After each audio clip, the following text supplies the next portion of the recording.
Vamos para o episódio 111 do nosso podcast Vamos, aqui da Paróquia de Cascais.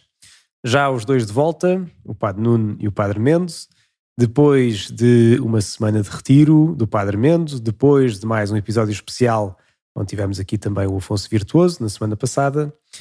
Cá estamos para comentar um pouco a vida da paróquia, dar um pouco de formação cristã e um olhar também para o mundo a partir daquilo que vai acontecendo aqui, precisamente para a paróquia e para os nossos paroquianos. Como é que foram estas semanas, Padre Nuno? Então foram trabalhosas, normais. Estamos na Quaresma, estamos a preparar-nos para a Páscoa. Eu estive cá, sim, tu foste para retiro, por isso caiu tudo mais naturalmente em mim, mas sem stress, foi bom. É bom sempre ser pároco e ser pároco de Cascais e pronto, e receber as pessoas, fazer presidir às celebrações todas, de um lado e do outro. Depois apareceram vários funerais de pessoas próximas ou pessoas próximas de pessoas próximas, e por isso às vezes significa duplicação de celebrações também. Mas pronto, tivemos sempre o Padre Roque aí sempre a postos e sempre a ajudar para que pudesse ir aqui e acolá.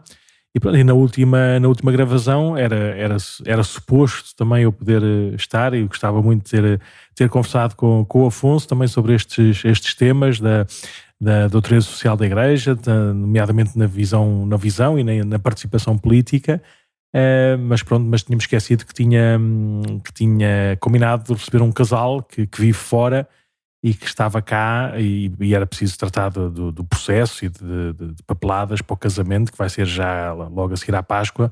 Por isso estava ali na sala ao lado enquanto vocês gravavam o episódio, e depois tive que ouvir. Ainda não ouvi todo, mas vou ouvir todo com muito interesse aqui a conversa com o Afonso.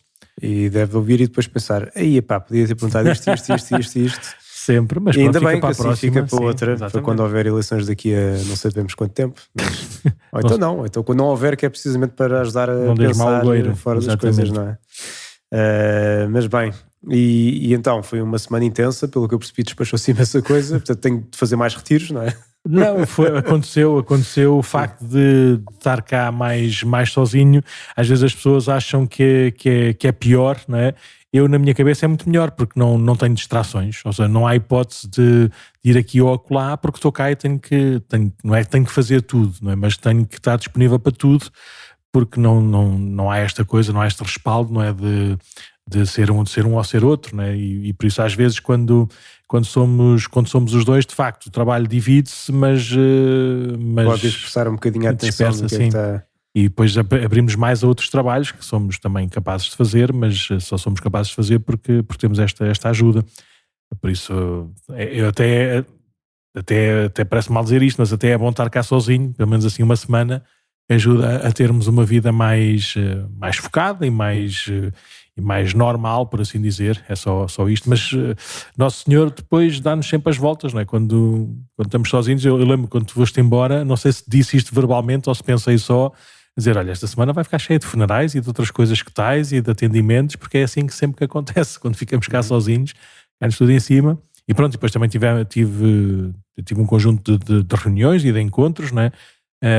Coisas assim mais chatas, na minha percepção, não é? De coisas assim mais formais e que era preciso ir tratando, e pronto, e foi-se desenvolvendo tudo nessa semana, ou nestas semanas passadas.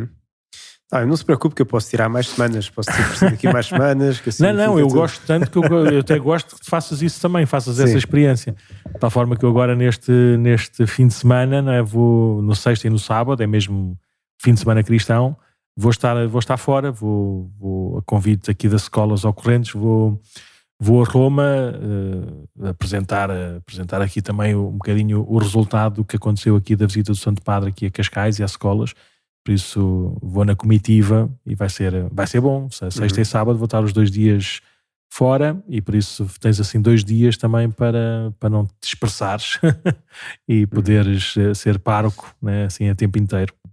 Sim, e bem, mas pronto, de resto aconteceu o mesmo quando o Padre Nuno foi de retiro, portanto também foi exatamente quando a pessoa sai que de repente aparecem mais, acho que foram 3 ou 4 funerais. Sim. nessa mesma semana. Foi tudo assim, pumba, e alguns deles também cheios de gente, por coisas inesperadas ou assim. Sim. Mas pronto, parece que é de propósito, mas graças a Deus tudo também se resolve, e com a ajuda do Padre Roque e com outras coisas outras pessoas que foram aparecendo, a Providência também cuida sempre. Sempre. Pois, e tivemos aqui a promessa dos escuteiros, normalmente coincide sempre com os dias perto do Baden-Powell, não é? do dia do Baden-Powell, e foi bom também. Nós, aqui no esquema das missas, acho que nós nunca falámos isso, mas as pessoas, se calhar um dia depois a gente pode falar um bocadinho sobre este trabalho de pároco, não é? Da gente olhar para as celebrações todas que tem, pelo menos previsíveis, não é? Daquilo que está marcado na agenda, das missas, aos batizados, aos casamentos, a outras coisas assim marcadas, não é? Os funerais nunca dá para marcar, marca-se de um dia para o outro, mas fazemos assim um bocadinho um esquema para todos podermos ir rodando, não é? Podemos ir acompanhando todas as comunidades, em todos os horários. E foi engraçado que nos últimos tempos, nos últimos meses, calhava-te sempre a ti a missa com os escuteiros, tantas promessas, como depois também é o domingo de piedade, como eles dizem, né? Que é o domingo em que eles como agrupamento participam na missa, e por isso foi engraçado. Ou seja, não foi cuidado, era semana sim, semana não, a missa da tarde, sábado, quando dá para ser assim, quando há casamentos, quando há coisas para fora, e desta vez calhou-me a mim, por isso também foi bom matar saudades desta celebração com os escuteiros, também é engraçado. Muito bem. Pronto, e da minha parte eu estive em retiro durante a semana passada, e pelo que foi uma semana muito silenciosa, porque era também retiro de silêncio. Sobretudo. Mas não foi de uma semana de chuva e de vento? Foi, o que é um bocado chato, como a pessoa às vezes no retiro aproveita e vai rezar fora, ver a natureza. Dar um passeio, apanhar ar. E portanto na prática deu para fazer isso mais ou menos, porque não foi chuva constante, não era aquela chuva que vinha e ia embora. Sim. Mas não era propriamente agradável também com o vento que havia. Sim. Mas foi ali em Montemores, uma casa de retiros, e bem, foi muito bom. Foi assim à volta do Evangelho de São Marcos, do início até ao fim. O pregador, era um pregador espanhol, foi dividindo algumas partes do Evangelho, e às vezes faz bem, assim, deu para ler o Evangelho de São Marcos toda outra vez. Vais ler ao longo deste ano, única. Acho que foi precisamente por isso que ele escolheu o Evangelho de São Marcos, suponho eu. Mas pronto, e é sempre bom a pessoa parar, rezar. Sempre engraçado, que não sei se aconteceu com o Padre Nuno, mas o primeiro dia que uma pessoa, no meu caso, nem sequer estava bem pronto para retiro, entre aspas, porque havia imensas coisas pendentes que uma pessoa sabe que mas a pessoa está à espera de ter tudo resolvido, nunca vai conseguir, não é? E aterrar foi difícil, porque lá está, como pessoa tem muita coisa na cabeça, mas logo na primeira noite foi dormir e dormir e dormir. E pá, umas 9 horas, claro, sem faltar a nada, depois das horas todas oficiais, porque o corpo estava cansado, pronto. Sim. E também é preciso também descansar assim de vez em quando. Eu normalmente nunca consigo dormir assim a primeira noite num sítio estranho. Bem, claro que durmo, não é? Mas não tenho assim um sono ferrado, não é? Por isso a mim custa-me um bocadinho esse hábito. Mas pronto, mas temos sempre, ali depois do almoço, temos sempre um tempinho também que dá para descansar, dá para dormir a sesta, ou pelo menos pousar a cabeça. Mas sim, mas faz parte do retiro termos esse curativo, por assim dizer. Até porque depois o retiro é uma aventura, ou seja, é exigente. As pessoas acham que é só estar ali caladinho, sossegadinho, mas não. Ou seja, o diálogo com Deus, o exame de consciência e o relermos a nossa vida, não é?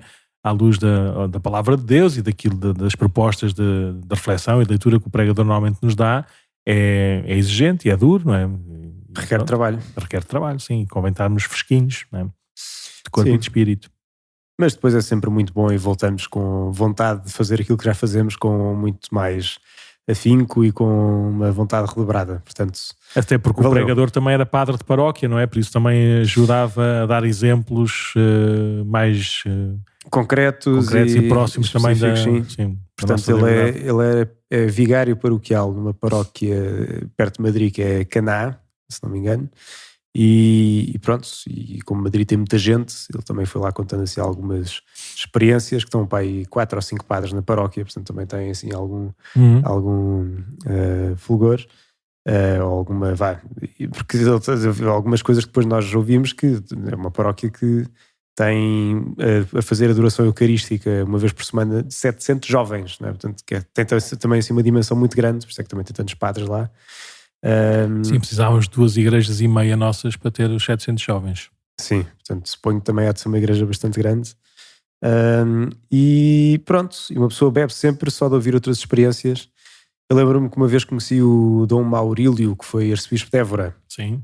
Quando eu fui à Madeira, à ordenação de um colega, e o Dom Maurílio contava que as férias dele era pôr-se num carro e ir pela Europa e ver o que é que faziam as outras paróquias, assim, na Alemanha, em França, e que daí tirava ideias pastorais, não é? O que é que depois se podia fazer, o que é que poderia funcionar eventualmente na diocese onde ele estava, depois quando era parque, nas paróquias.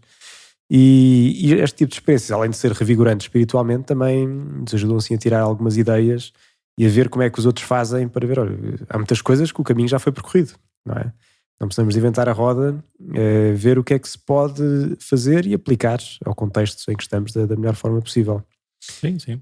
E ali pronto, ali depois, como em qualquer retiro, há sempre a oportunidade de falar com o pregador e isso aí é giro, não é? Uma pessoa também trocar um bocadinho de perspectivas e ver como é que pode fazer melhor. Com certeza, quando ele vier cá passar férias a Cascais, também vai tirar muitas ideias de que estou a brincar. É sempre assim, não é? É um enriquecimento mútuo. Sim. Mas bem, então o que é que temos preparados para hoje, Padre Nuno? Então, nós ainda estamos neste tempo, sem pressas nenhumas, não é? Mas sem pausas, não é? Ainda estamos neste tempo da Quaresma, por isso eu acho que correu bem aquele reler as catequeses do Santo Padre que se está a dar nas audiências de quarta-feira sobre os vícios e as virtudes. Neste momento terminou assim os 10 primeiras catequeses sobre os vícios. Espero eu que depois da Páscoa comece a falar também sobre as virtudes, mas pronto, mas escolhemos os 3 vícios seguintes, não é?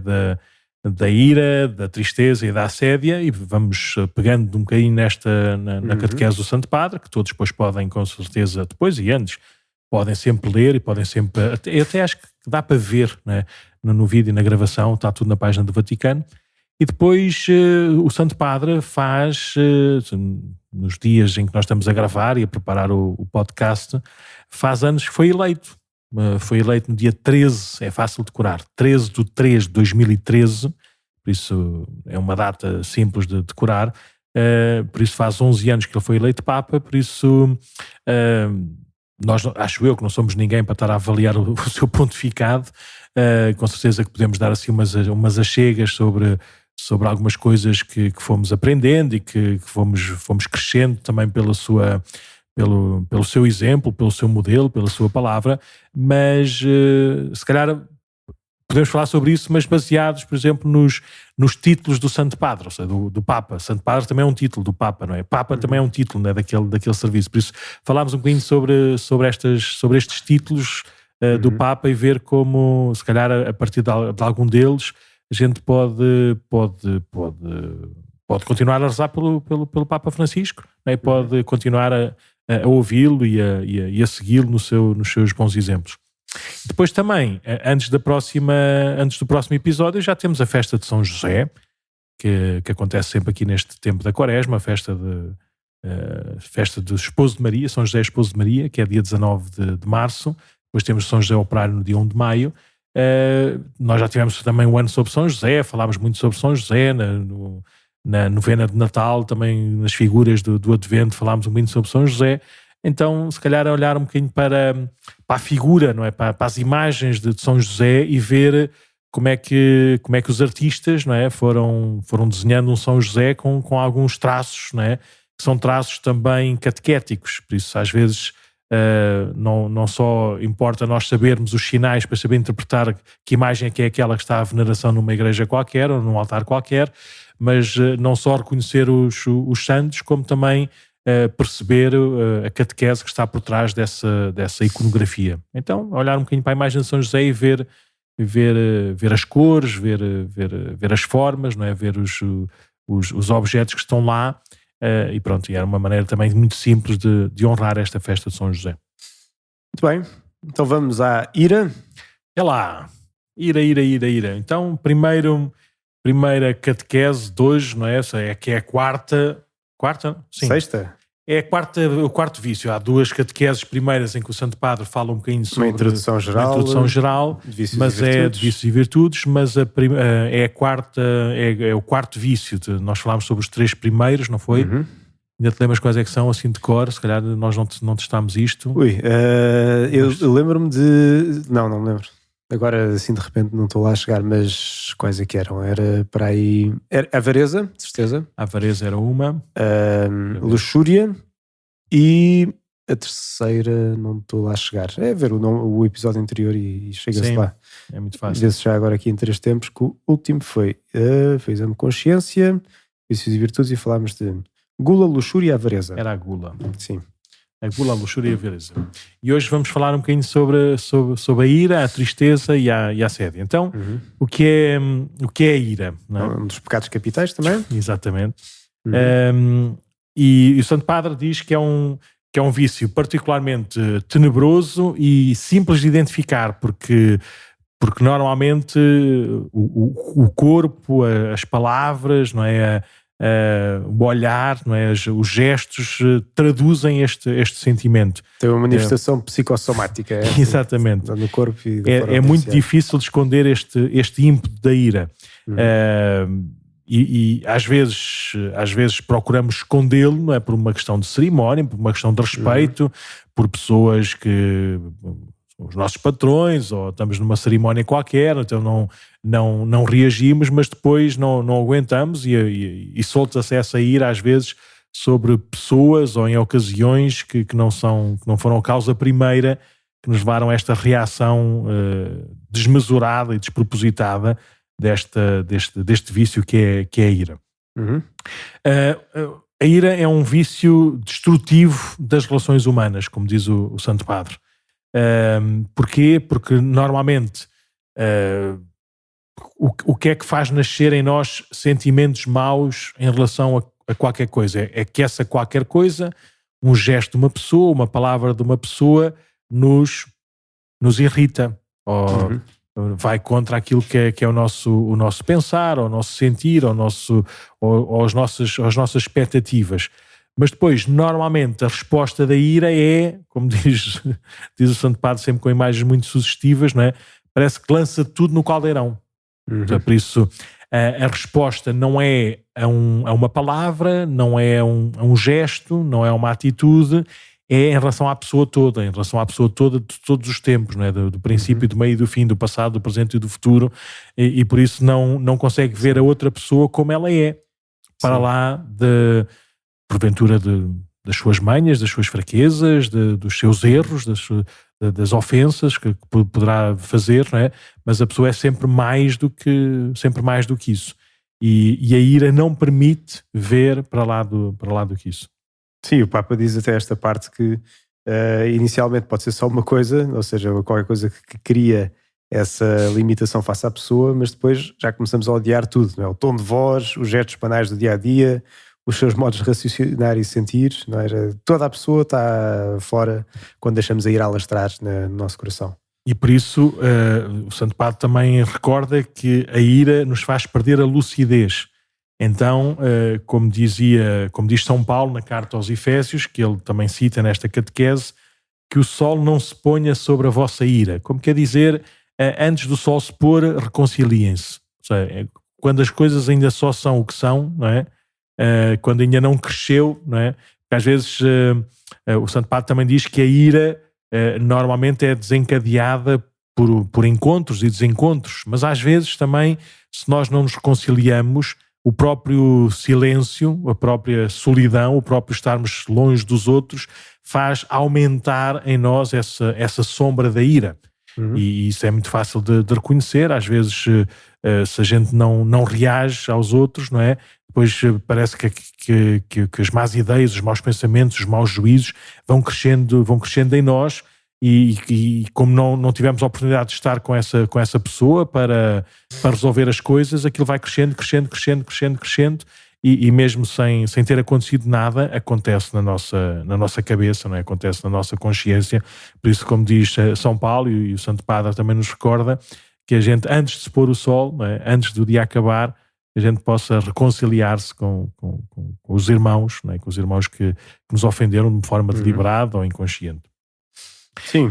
E o Santo Padre também recorda a oração do Pai Nosso e é muito engraçado as imagens que ele usa, não é? Todos nós sabemos a oração do Pai Nosso, quando diz perdoai-nos as nossas ofensas, como nós perdoamos a quem nos tem ofendido. Nas outras línguas todas, inclusive no latim, se calhar a tradução mais literal é perdoai-nos as nossas dívidas, como nós perdoamos a quem nos deve, não é? Faz-nos ir buscar aquela parábola que Jesus conta, não é? De um senhor que tem uma dívida enorme ao seu patrão, ao seu senhor, e pede perdão da dívida, e o senhor perdoa-lhe a dívida, mas depois ele é incapaz de perdoar uma dívida muito mais pequenininha ao seu irmão. E então o Santo Padre diz que nós aqui na Terra temos todos a conta a vermelho em relação ao amor de Deus, não é? Em relação à misericórdia de Deus. Por isso, todos nós somos devedores, não é? Como se isso fosse, mas somos devedores à graça de Deus. Por isso, todos nós precisamos de aprender a perdoar-nos uns aos outros, porque é assim também que nós acreditamos que Deus nos perdoa. Ou seja, se nós acreditamos que Deus nos pode perdoar e que nós precisamos do perdão de Deus, então no nosso trato humano devemos ter o mesmo horizonte, a mesma lógica. E o Santo Padre também, com certeza que isto aqui tem todos os alcances e tem toda a atualidade, quando diz que os homens não permanecerão juntos ou não permanecem juntos se não exercitarem a arte do perdão na medida em que for humanamente possível. Por isso o remédio para a ira é a benevolência, a abertura de coração, a mansidão e a paciência. E são virtudes que, calhar, o Santo Padre depois vai explanar mais lá à frente noutras catequeses, mas são o remédio eficaz para nós não nos deixarmos consumir pela ira. Depois, outra coisa que o Santo Padre diz, que é podemos não ser responsáveis pelo nascimento da ira, porque são paixões, em certa medida, inconscientes, ou seja, parece que vêm cá dentro, né? vêm das nossas entranhas. Podemos não ser responsáveis por esse sentimento, até porque somos todas pessoas diferentes e com certeza temos experiências diferentes e tudo, mas somos sempre responsáveis pelo seu desenvolvimento. Ou alimentar, ou deixar que isso aí depois venha a se desenvolver. Exatamente, sim. E por isso, e aí o Santo Padre até diz que às vezes a ira, se for desabafada de forma correta, de forma consciente, até pode ser saudável, ou seja, pode ser saudável para a relação e pode ser saudável também para a cura pessoal, não é? Para a pessoa não se deixar consumir por esse mau sentimento ou por esse vício. Depois... Quer dizer que é que, no fundo, movermos esse primeiro desejo que vem, não para se desenvolver em ira, mas numa santa indignação, não é? Que exatamente. A imagem do Papa. Que é engraçado que há uns santos que dizem que é mesmo santa ira, não é? Mas o Papa usa o santa indignação. Sim, ele quer distinguir aquilo que é um vício daquilo que é uma virtude mesmo. Por isso, são coisas completamente diferentes. O facto de nós nos indignarmos em relação ao mal, não é? Nós podemos ter uma resposta má, não é? E isso é um vício, isso é um pecado. Ou seja, perante uma injustiça, eu cometer uma injustiça maior, não é? De uma condenação sumária, do não ter em nós, ou não experimentar em nós a misericórdia de Deus, ou uma possibilidade de uma vitória, não é? De uma conversão. Ou seja, nós podemos ter uma resposta que é uma ira, ponto, não é? E por um lado é enquadrada, porque é diante de uma injustiça, diante de uma opressão, uma pessoa mais frágil, uma pessoa mais marginalizada, mas isso não é uma coisa boa. Por isso, a santa indignação, ou se quiseres a santa ira, com certeza que sim. Por isso, devemos distinguir bem, como diz o Santo Padre.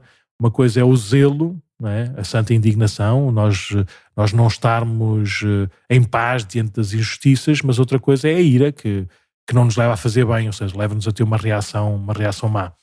E por isso compete-nos a nós, com a ajuda do Espírito Santo, encontrar a medida certa das paixões e educá-los adequadamente, a fim de que se voltem para o bem e não para o mal. Pronto, é assim o terminar da catequese Santo Padre sobre a ira. Sim. Posso só sublinhar uma coisa que achei Podes e deves. engraçada. Que é esta ideia que o Papa também sublinha, que lá está, esta parte irascível que não deve ser negada, que é esta ideia que de facto muitas vezes aquilo que leva à ira é um desejo pela justiça. Não é? Ou seja, e quando isso aí se deixa alastrar e passa daquilo que é o razoável, daí é que depois vem o vício propriamente da ira. Mas é bom nós lembrarmos isso aí, porque nós vemos também aquela passagem de Jesus que o Papa também vem a referir em que expulsa os vendilhões do templo. Até a paróquia tem um quadro com essa mesma expulsão dos vendilhões do templo, esta santa indignação, que é algo de concreto. Eu acho que às vezes as pessoas, ou não sei se agora tanto, mas eu lembro-me que há uns anos atrás, lembro-me de cruzar com algumas pessoas que no fundo abafavam-se completamente a tal ponto de até uma certa boa indignação que deviam ter, achavam que tinham de reprimir porque eram cristãos. Sim. Não é?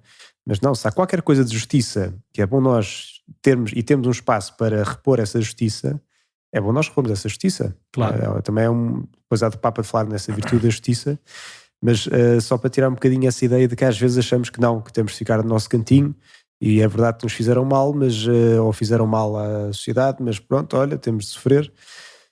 É verdade, podemos sofrer, e estão aqui os caminhos que o Papa disse para não deixarmos a ira crescer, a benevolência, a abertura de coração, a mansidão e a paciência, mas também é verdade, temos de zelar pela justiça. Não é? Portanto, só este sublinhado que queria fazer quanto a este ponto que o Papa diz. Muito bem. Próximo. O próximo vício, não é, que o Santo Padre reflete e apresenta é a tristeza. A tristeza. A tristeza, como ele diz logo desde o princípio, não é, entendida como um abatimento da alma, uma aflição constante que impede o homem de sentir alegria pela sua existência. Como é óbvio, e ele diz logo isso no primeiro parágrafo, convém distinguir aquilo que é uma tristeza que convém à vida cristã, né?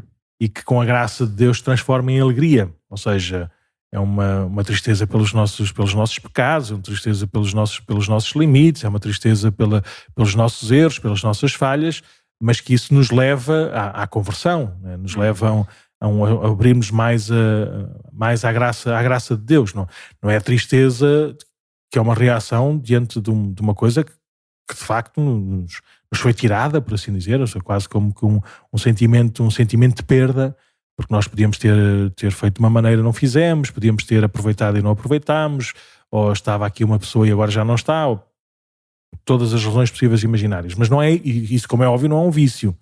Isso é só sinal que temos saúde, né? Temos, e diante da consciência de que algo nos foi tirado, temos essa percepção e essa experiência sensível, não é? de tristeza, mas que nos abre àquele outro que nunca nos será tirado.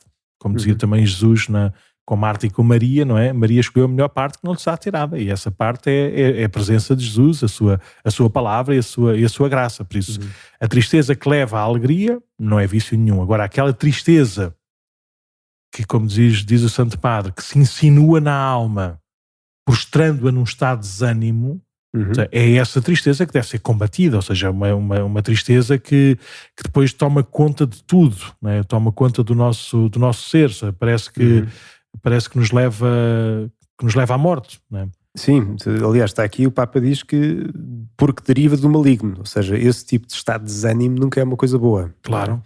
Mas é esta distinção básica que é tristeza que conduz à salvação, ou seja, passageira e que nos faz crescer eventualmente, ou porque, como o Padre não estava agora a dizer, ou tristeza, doença da alma, não é? Uma doença que não traz nada de bom e que apenas vai nos deixar mais desanimados, mais deprimidos, mais tudo, não é? Sim. E aqui o Santo Padre vai buscar alguns textos bíblicos e alguns textos também de alguns monges, de alguns mosteiros, não é? Normalmente os monges são aqueles cuja arte é o combate, não é? O combate contra si mesmo, o combate contra as suas misérias, o combate interior, o combate espiritual. Então o Santo Padre cita da segunda carta aos Coríntios, no capítulo 7, quando o próprio São Paulo diz ou escreve aos Coríntios: a tristeza, segundo Deus, produz um arrependimento irrevogável que leva à salvação. Tal tristeza que leva à salvação. Enquanto a tristeza do mundo produz a morte.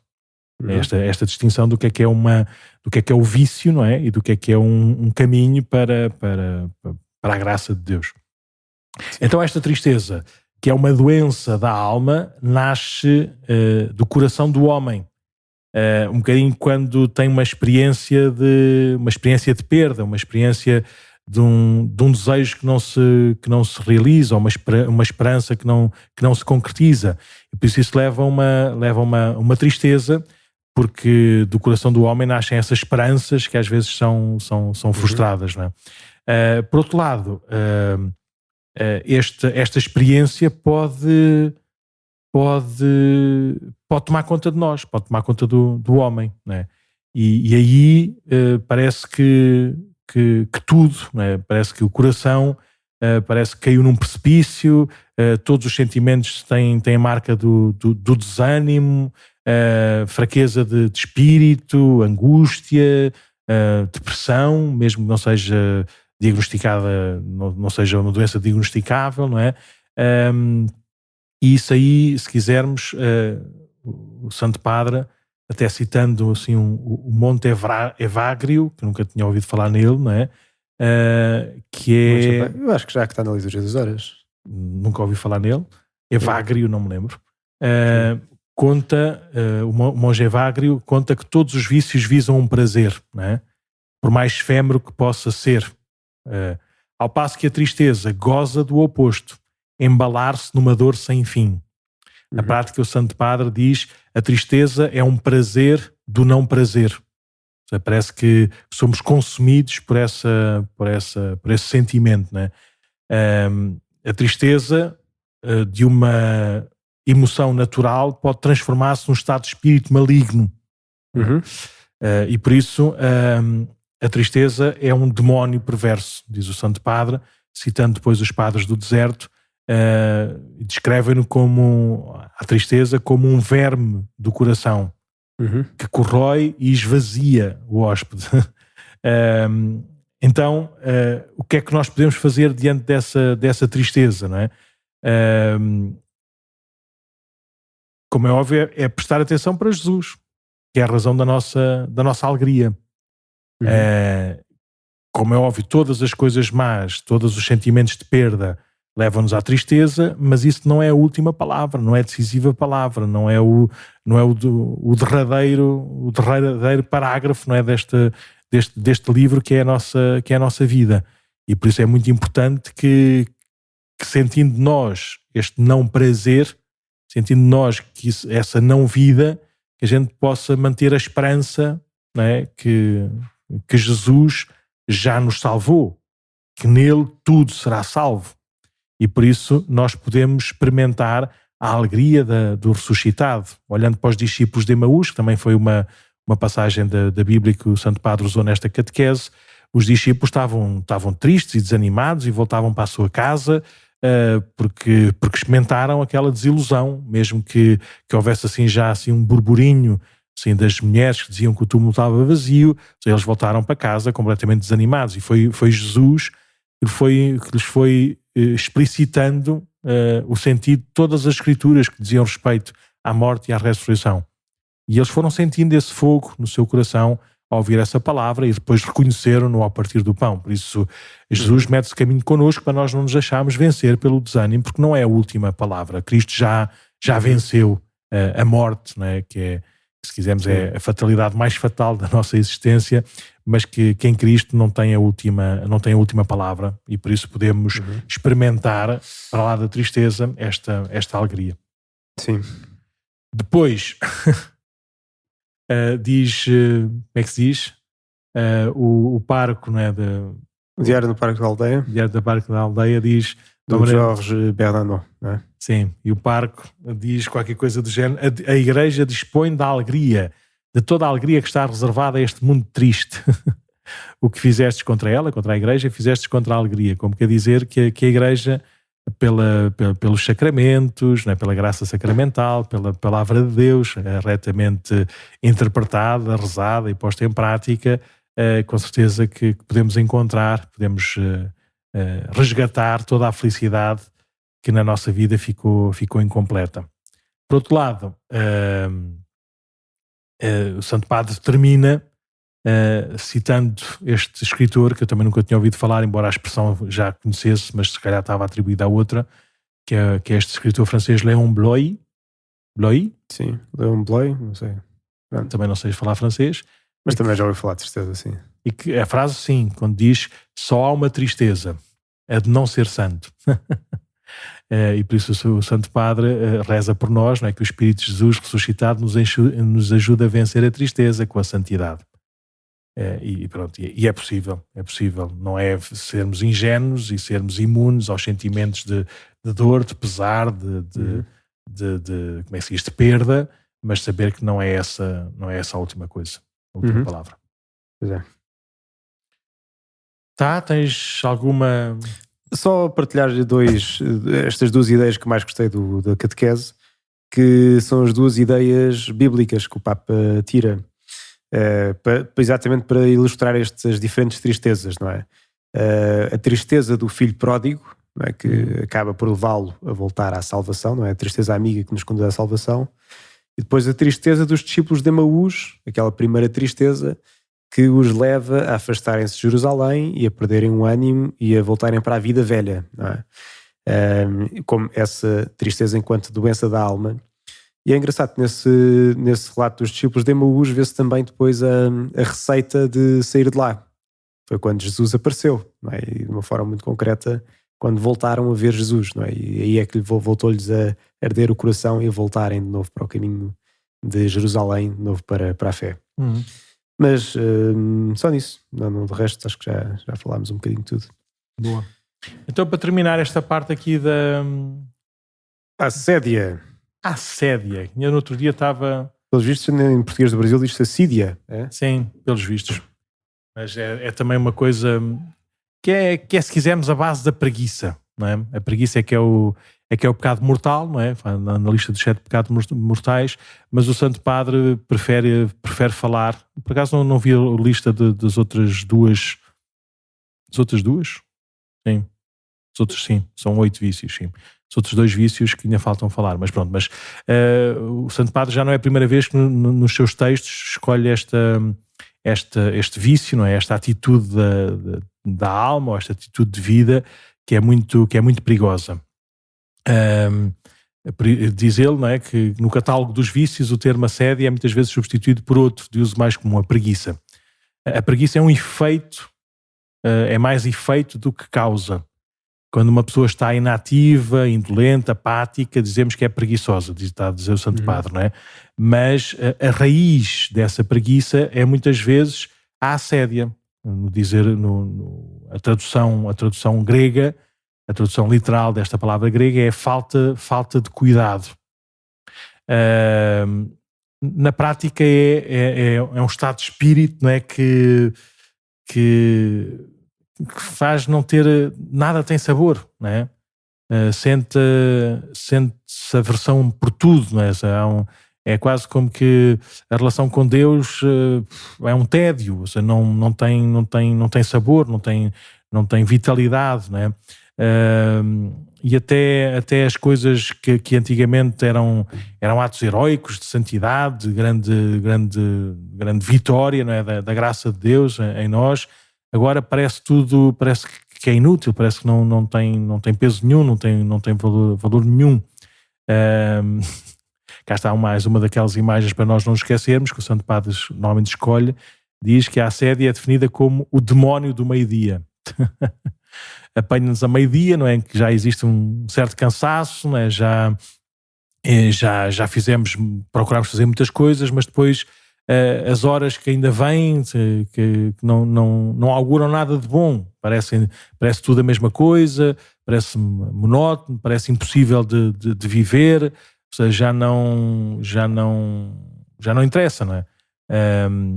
Depois, se quiseres, podes ler aí o tal monge, aquele que eu não sabia, do Evagrio, não é? Sim. Que dizia, contava a história, não é? A história é uma experiência de assédio, quando diz que o olho do preguiçoso está continuamente fixo nas janelas e na sua mente imagina visitantes.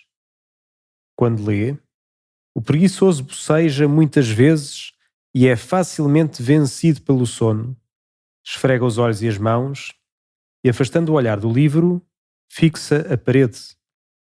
Depois volta a olhar para o livro, lê mais um pouco. Por fim, inclinando a cabeça, põe o livro debaixo dela, adormece num sono leve, até que a fome o desperte e o obrigue a atender às suas necessidades. Concluindo, o preguiçoso não realiza a obra de Deus com solicitude. Cá está, isto aqui, estão a ver o que é a experiência do monge, não é? Qual é que é o seu trabalho e como é que ele traduz essa experiência viciante, não é? E com certeza que todos nós também já experimentámos o mesmo, não é? Na prática, quem é apanhado pela assédia faz com que veja a vida como um lugar sem significado nenhum.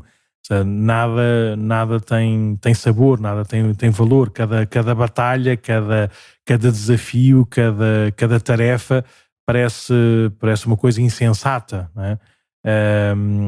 As paixões da juventude parecem ilógicas, não é? Os sonhos que tivemos ou que temos parece que não nos vão levar a lado nenhum, nunca vão ser cumpridos, ou mesmo que se tivessem sido cumpridos não nos deixaram assim tão realmente felizes, não é? Diz o Santo Padre que sofrer a assédio ou deixar alimentar este vício é como que morrer antecipadamente, né? É horrível. E pronto, então quais é que são os remédios para este vício, não é? Para este perigo? O Santo Padre fala da paciência da fé. E o que é a paciência da fé? É diante do como é que se diz, do desafio que às vezes a assédia nos coloca, de gente não querer estar em lado nenhum, não querer estar aqui, não querer estar assim, a sentir isto, a olhar isto, ou a viver isto, então sermos pacientes na fé, naquela lógica de acolher a presença de Deus no aqui e no agora, na minha situação concreta, na minha história cotidiana.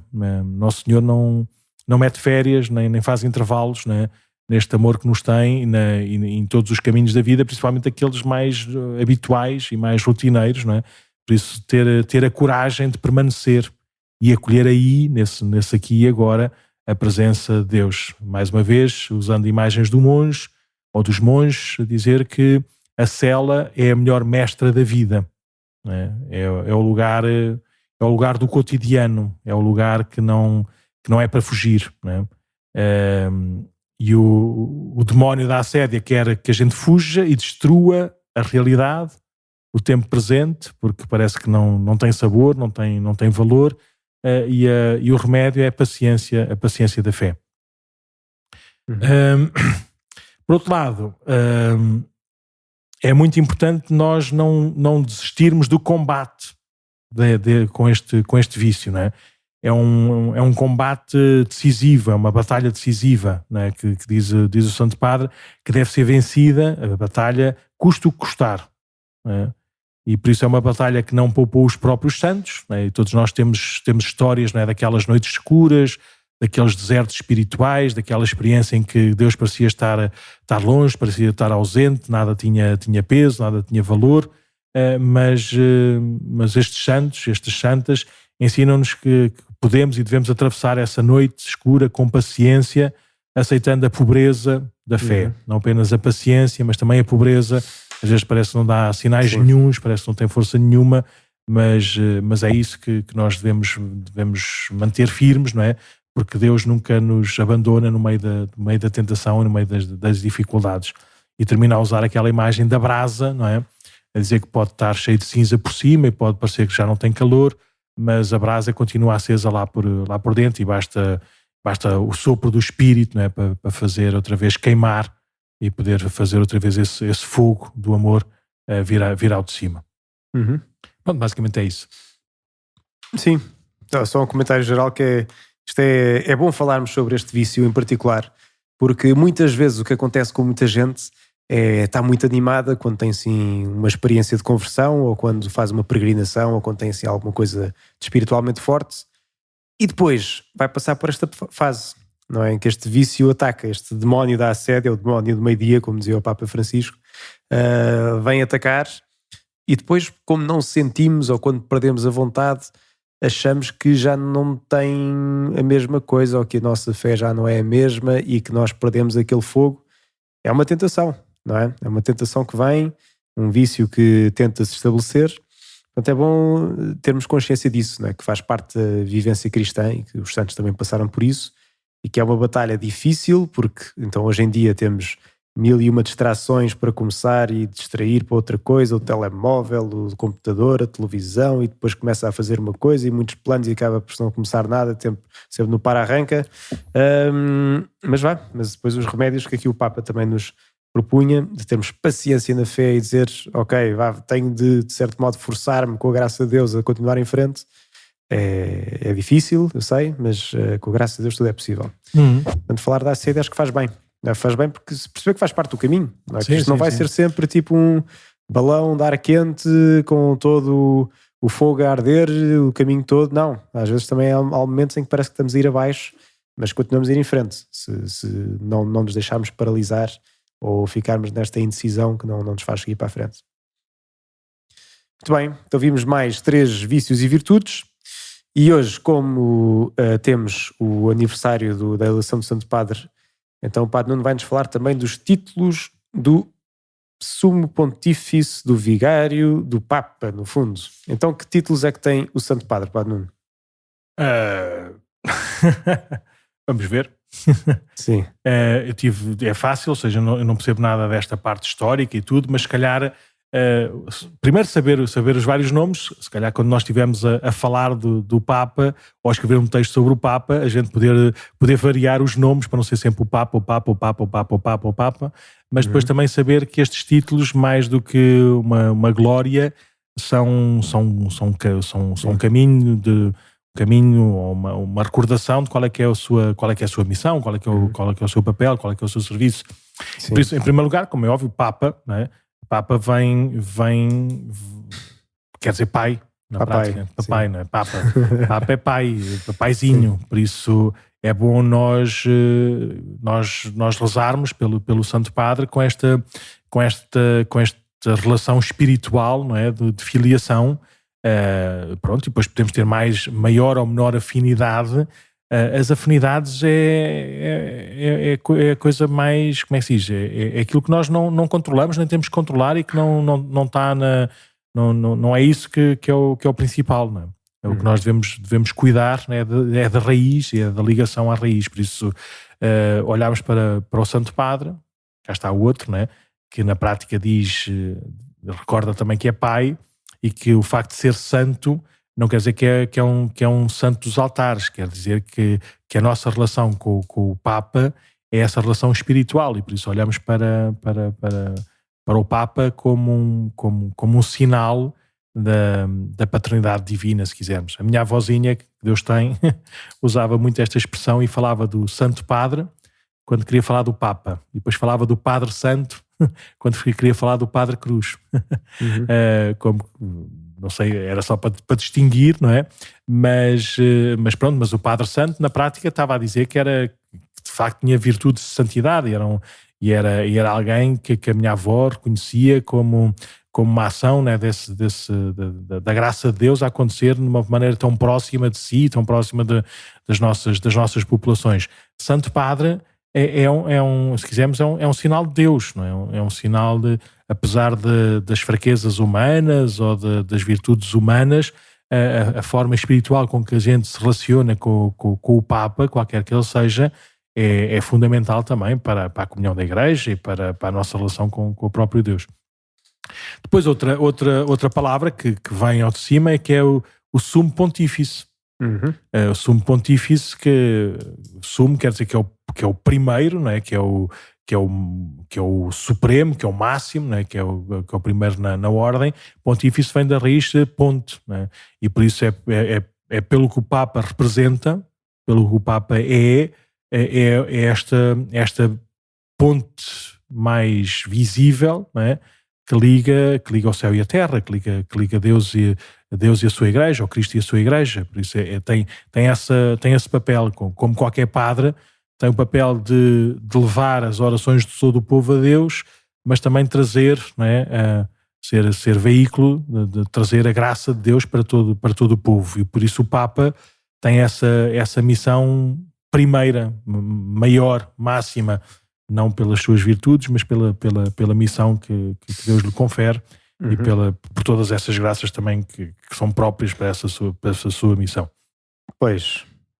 Depois, um título, servo dos servos de Deus, né, que foi o São Gregório Magno, foi um dos primeiros grandíssimos papas, não é? Por isso é que tem este título de Magno.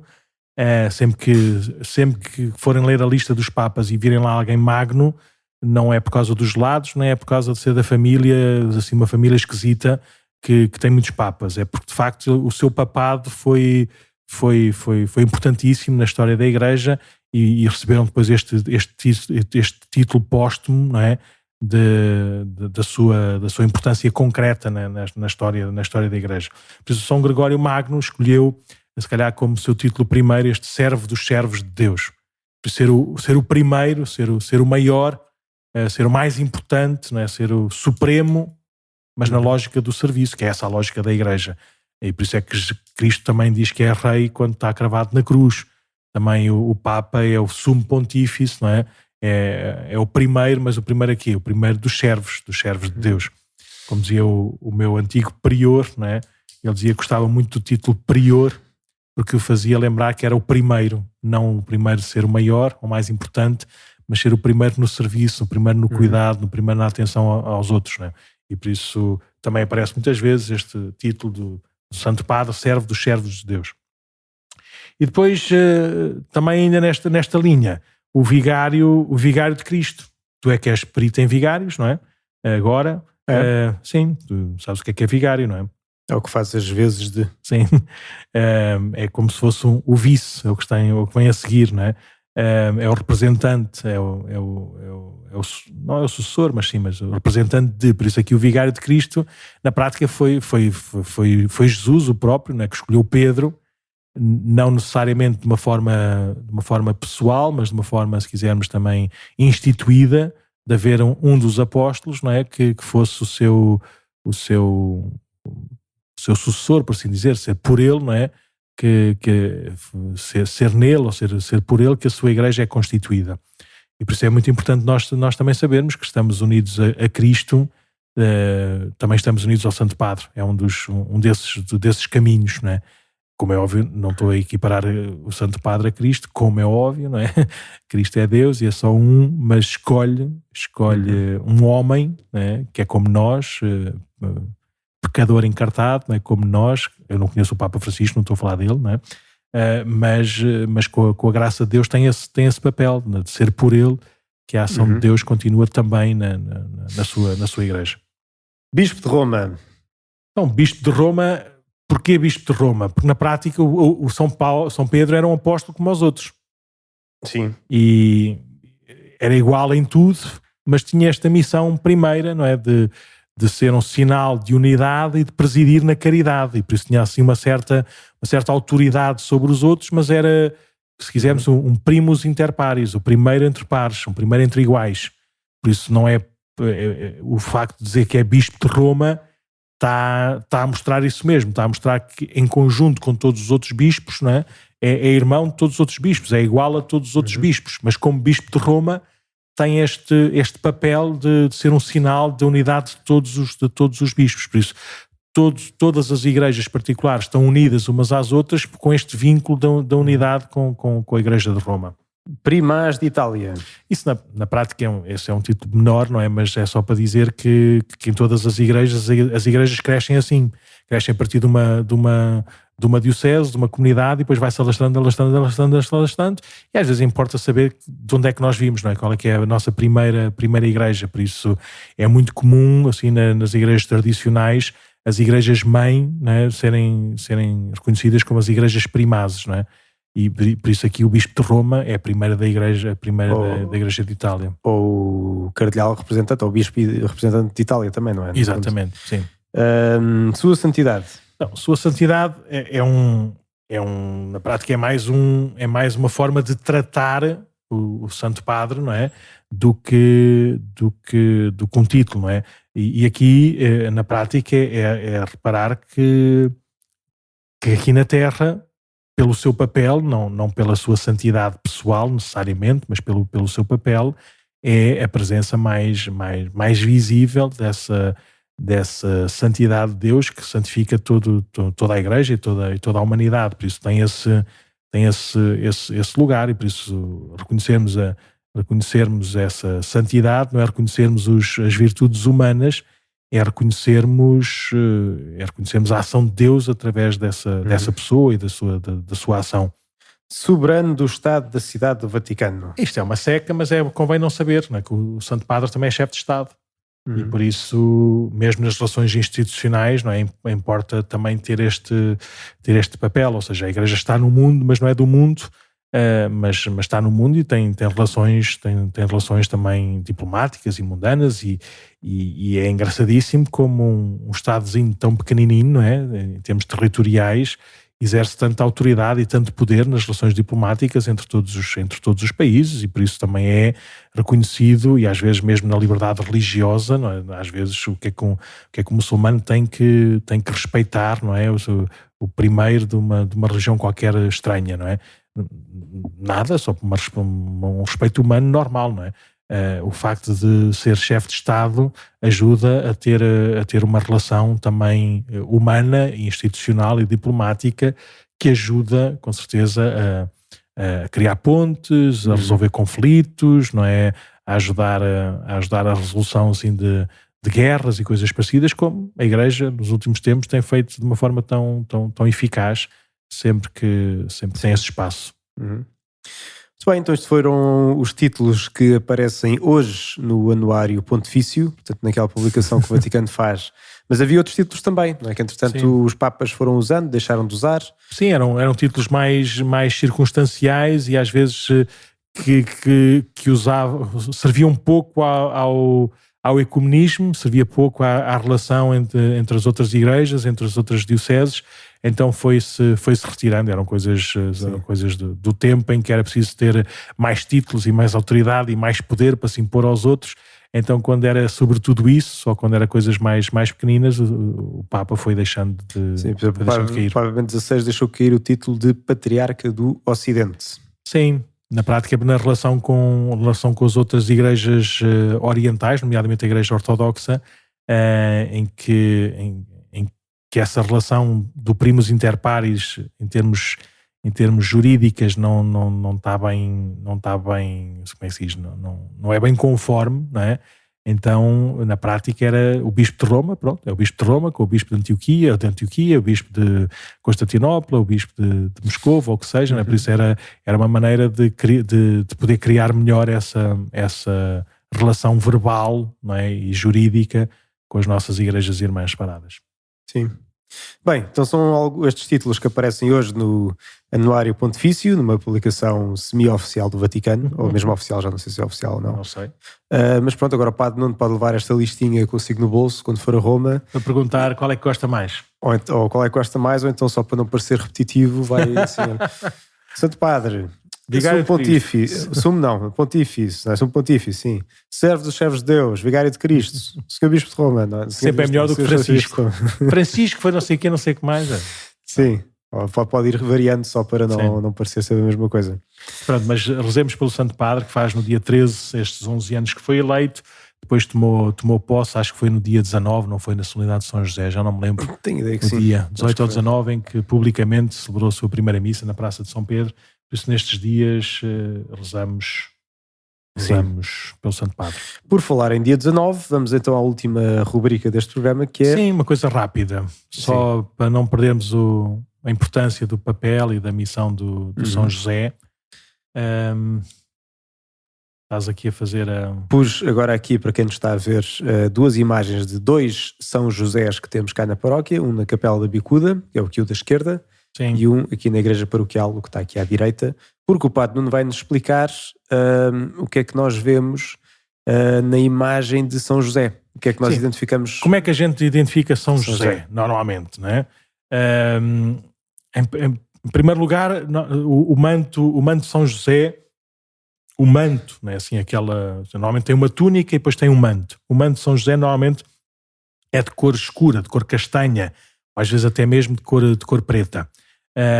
E aqui este castanho tem um significado, não é da carpintaria, não é da madeira, porque as madeiras têm várias cores, não é?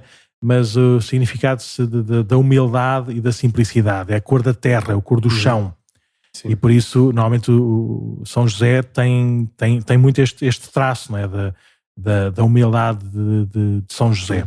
É pouco falado na Sagrada Escritura, passa despercebido e parece que é uma figura quase secundária, mas que teve um grande papel também na história da salvação.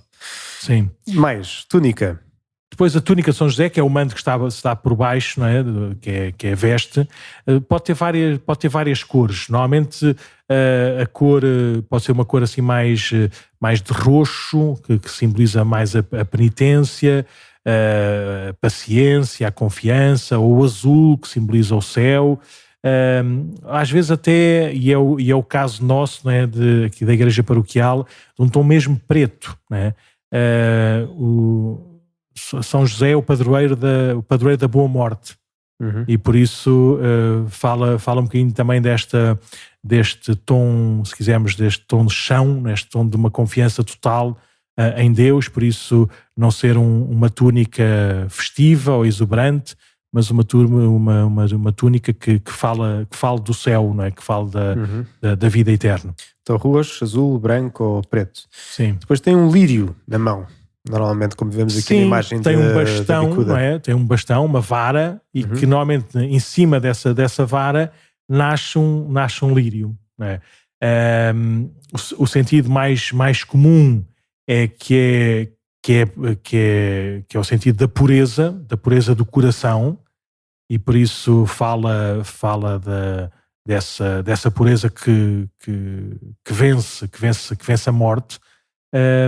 Por outro lado, vem também de uma história de um evangelho apócrifo em que quando soube que Jesus ia nascer da tribo de Judá, não é? Da família de David, então o sumo sacerdote chamou todos os descendentes de David lá a Jerusalém e todos tinham um bastão de madeira. E Deus haveria de dar uma flor, não é? Haveria nascer uma flor desse bastão de madeira naquele que seria escolhido para ser o pai do Messias. E pronto, e foi o bastão, foi a vara de São José que teve essa flor, esse lírio. Como é óbvio, é uma história simbólica, apócrifa, mas não faz sentido nenhum, até pelo que a gente depois conhece a história de Jesus propriamente dita, com o sumo sacerdote. Se o sumo sacerdote já soubesse que era São José, e São José vivia em Nazaré também, por isso, mas é uma história bonita, como quer dizer que ele foi escolhido por Deus, não é? Por causa da pureza de coração, de ser um homem bom e justo para ser o pai adotivo de Jesus. O olhar para baixo. Isso nunca tinha reparado, mas é comum. Nós, por exemplo, aqui o olhar da imagem que está na igreja paroquial é uma imagem que não tem o bastão, não tem o lírio, mas tem o menino Jesus ao colo de São José e o menino Jesus está a brincar com a barba de São José, e São José está a olhar para o menino Jesus que está ao seu colo, por isso está a olhar para baixo, mas que é um sinal dessa humildade de São José. São José foi escolhido para ser o custódio, para ser o guardião da Sagrada Família, e por isso todo o seu olhar, não é, voltava-se para, se calhar ela era a pessoa com mais alta estatura, pelo menos como o menino Jesus seria de certeza, não é? Com a Nossa Senhora também imaginemos que seja, e por isso um olhar que se faz estar voltado para estes santos, não é? Que estavam na sua casa, na sua presença. Depois, São José nunca aparece sozinho, aparece sempre com o menino Jesus ao colo, como um pai, não é?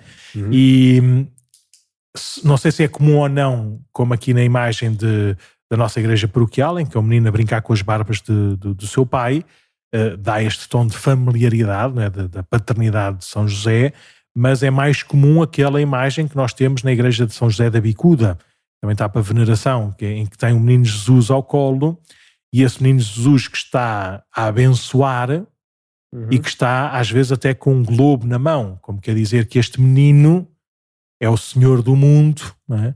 E ao mesmo tempo é a bênção de Deus para esse mundo. Por isso nós recebemos Jesus também com neste colo de São José, nesta guarda de São José. E pronto, basicamente é isso. Ou seja, então já sabem, quando forem a uma igreja qualquer e virem um homem com um menino ao colo e com uma vara, com uma florzinha em cima, já sabem que é São José. Sempre que virem uma imagem assim com um tom assim mais escuro, não é? De castanho, preto, já sabem que provavelmente também é São José, se tiver o menino Jesus ao colo. Normalmente o São José está sempre com o menino Jesus ao colo. Se for o São José operário, estará a trabalhar, não é? Estará numa oficina e se calhar às vezes até tem, por acaso não dá para ver aqui a parte de baixo da imagem de São José da Bicuda aqui na gravação, mas às vezes até tem género de uma serra ou de utensílios de uma serração, de um carpinteiro aos pés, como quer dizer que São José era carpinteiro. Muito bem. Então, bom dia do Pai para todos. Bom dia de São José para todos. Sim, e podem então depois enviar comentários, perguntas, sugestões para o e-mail podcast@paroquiadecascais.org. E vamos a isso. Sim, até à próxima semana, se Deus quiser. Então, boa quaresma. Vamos